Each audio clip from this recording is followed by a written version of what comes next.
এই জন্য আমরা সব মৌলবীর পিছে নামাজ পড়ি না, হেরার ভিতরে এজিদের রক্ত আছে। বাতিলের আতঙ্ক গিয়াসউদ্দিন তাহেরি।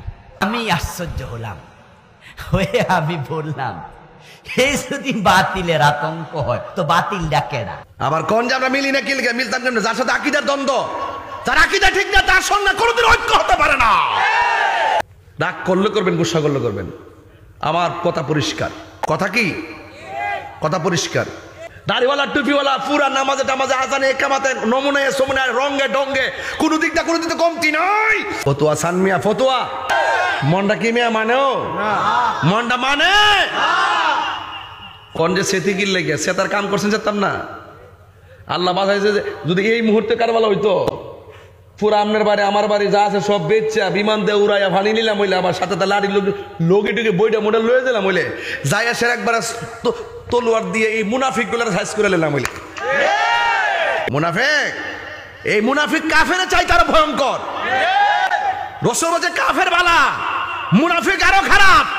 কারণ কাফের বোঝা যায়, কিন্তু মুনাফিক আপনার সঙ্গে মিলবে, খাইবে, সুযোগ পাইলে বাক্স দেওয়ার চেষ্টা করবে, ডলার খাইয়ে কালার ফল নেবে, টাকা খাইয়ে ইমান বিক্রি করে ফেলে। কথা বল ঠিক না ঠিক? টাকা খাইয়ে ইমান বিক্রি করি না, আছে না নাই বলেন? আমরা কি ডলার দিয়ে কালার ফল দিতে পারবো? আমরা টেহাতে কিনতে পারবো? কত হাই হেল আইতেছে বর্তমানে আমার কাছে, হ্যাঁ, কত যে ফোন দিতেছে হুজুর। আমি বলো যে বাবা রে, আমরা শেয়ার দরকার নাই, আমরা মদিনার দরকার। ভালোবাসার কইতাম নি ও আসটা যদি বাইরে জায়গা অসুবিধা দিব। ভালোবাসার সারা রাত সাইকারি কথা বেশি সারা রাত তুলে ওয়াজ করতাম, বুঝেননি কি ওয়াজ শিখছে মাশাআল্লাহ।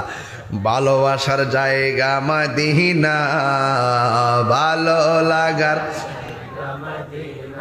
হের মুখ বন্ধ করে বলেছে না, এমনি সারিছে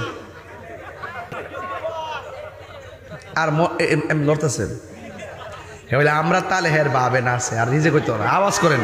মাহফিল আইসা মানুষকে মুশরিক বানায়, মাইক পাইয়া সামনে লাখো জনতা, হাজার হাজার মানুষরে কইতাছে আল্লাহর দন রাসূলকে দিয়ে আল্লাহ গেছে গায়ে বইয়া। আবার রাসূলের কাছেও নাই, রাসূলের দন খাজা লইয়া খাইছে কাম আসিল। এটা ভারত, আরবে চলে আইছে ভারতে। আল্লাহর দন রাসূলকে দিয়ে আল্লাহ গেছে গায়েব হইয়া, রাসূলের দন খাজা লইয়া শুইয়া আছে আজমিরে, কেউ ফিরে না খালি হাতে খাজা বাবার দরবারে। নাউজুবিল্লাহ পড়েন। ঈমান আছে না গেছে? ওরা কি নামাজ পড়ে না? টুপিদারি নাই? তাহলে ঈমান যে ভেঙে যায় সতর্ক হওয়া দরকার আছে না নাই?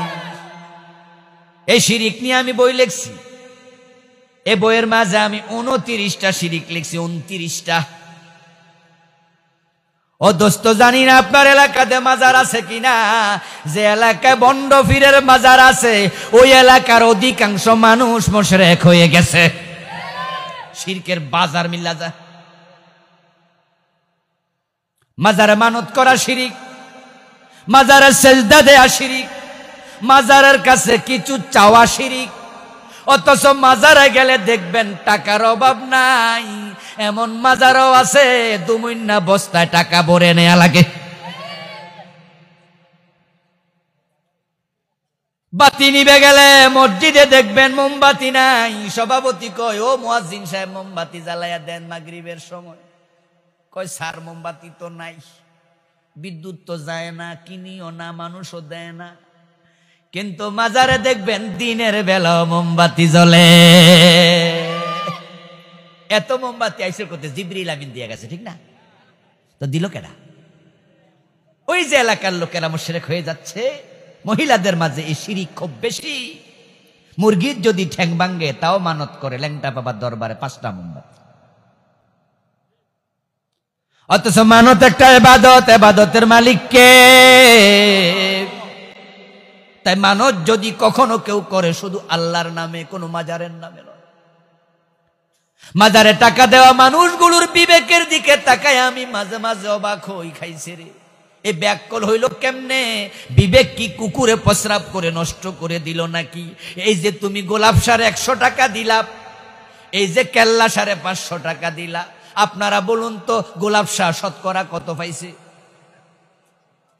এই ভাই কথা বলতে হবে, পাইছে ধরে দিলা কেন? আমি গোলাপ শাহ বিরোধী না, কারণ গোলাপ শাহ যে ভালো মানুষ না মন্দ মানুষ আমি তো জানি না, বেটার আমি দেখি নাই। এমনও তো হতে পারে বেটা ভালো মানুষ ছিল, যেমন শাহজালাল কি ভালো মানুষ ছিল না? কথা বলেন, ছিল না? উনি বইলা গেছে আবার মাজার বানাইস। ভালো মানুষ বলে নাই মাজার বানাইস। আরে মরাফির নিয়া মাজার বানায়া কিছু ধান্দাবাজ ব্যবসা খুলেছে।